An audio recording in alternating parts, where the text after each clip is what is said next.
your conversations could be falling flat for 100 different reasons or a multitude of different reasons. But I think the main thing that it comes back to, and the root of a lot of these problems or the reasons why they fall short, is because of social calibration. So you need to first recognize how the other person is feeling, and you have to kind of gauge that interaction in the moment. You can also do this a little bit preemptively as well. So one good social indicator, one social cue that has become kind of normal within society nowadays is like if people are walking around with headphones in, that's generally a sign that they don't want to be talked to. Now, does that mean you can't approach anybody that has headphones in?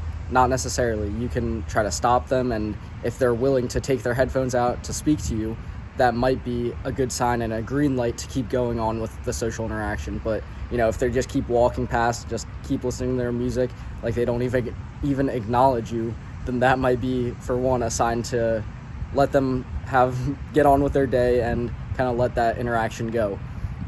But now, let's say that you've done the social calibration and you've gotten into a conversation. So now you still can't let up those skills and testing that social calibration and feeling for if they still want to talk to you, right? So basically, when you're in conversation, you're always just feeling out the waters to see if you get a good response from somebody, then you're kind of clear to keep going on. Like maybe they have somewhere to be. There's a whole hundreds of different reasons for why somebody might not want to engage in conversations with you. It's not all entirely your fault. I know that in self-improvement and just in the red pill in general, we talk a lot about taking extreme accountability and having a lot of responsibility for things that happen. So not even just like your circumstance, right?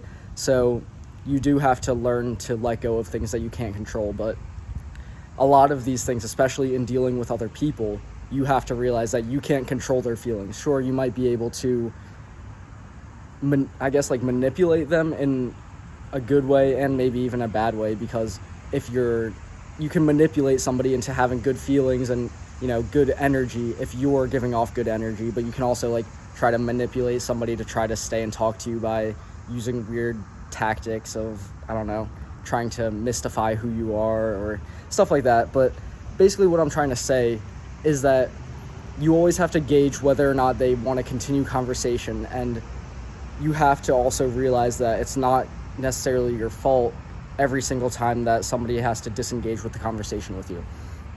But in its entirety, you still have to understand and read the room, right? You have to read body language as well. That's another thing that you have to be good at. If their whole body is turned away from you while you're back here talking to them, that's not a good sign that they want to keep engaging in conversation. Usually they'll open up and turn towards you and speak to you directly rather than having their whole body pointing in a different direction. I know I'm not going to get into all the tips and tricks, do this, have your toes pointed facing towards the person, and then if they have their toes pointing towards you, then there's good signs there. I don't really think about that stuff too much, because I think that's being a little bit more nitty gritty and picking out things a little bit too precisely, when it's kind of just you feel the energy and the flow of the conversation naturally. It's something that I think we've lost touch of just because of how much we put up these barriers of technology. We put screens in front of our faces in order to talk to people nowadays, rather than we don't have that same in-person interaction that we used to. So I think we're losing a little bit of touch out of our indicators are a little bit off. Our sensors aren't as accurate towards the social interaction sense. So, and that's just if you've not really practiced that skill. So but the thing is, you can develop it and you can get that intuition back, and you can get that social meter back to feel out the vibe and feel out the energy of the interaction. So you don't want to be that weird guy, right, that's trying to continually ask interview questions while the other person has somewhere to be, like they're trying to meet their friends or they have a class or something, right? So you have to be aware of these social cues as well. But, you know, if you're stuck in your room playing video games 24 hours a day, you don't have that practice. So the only way to kind of get that is to try to go out and train that. But I guess maybe the advice that I'm trying to give is just to talk to more people, because in doing so, you'll figure out your own flaws and you'll figure out where you're kind of lacking. If you're like, oh, I don't have necessarily the best social indicator to read when this person's trying to leave. Maybe I spend too long in conversation and I try to drone on about all these different topics when the person's just trying to go eat their lunch or something. So you have to kind of be cognizant of that as well. And it's a very broad kind of blanket statement answer, I think, that I'm giving here. So I apologize for that. It's not very direct advice, because there's not just one specific thing that you can do in order to fix this problem of having having good conversation and not having conversation that kind of like falters out. Because you can't just do one thing to improve that. I can't just say, oh, if you ask open-ended questions, all your conversations, they'll be magically like improved and you'll have the best conversation of your life every single interaction that you have. That's not realistic, right? That's not realistic advice.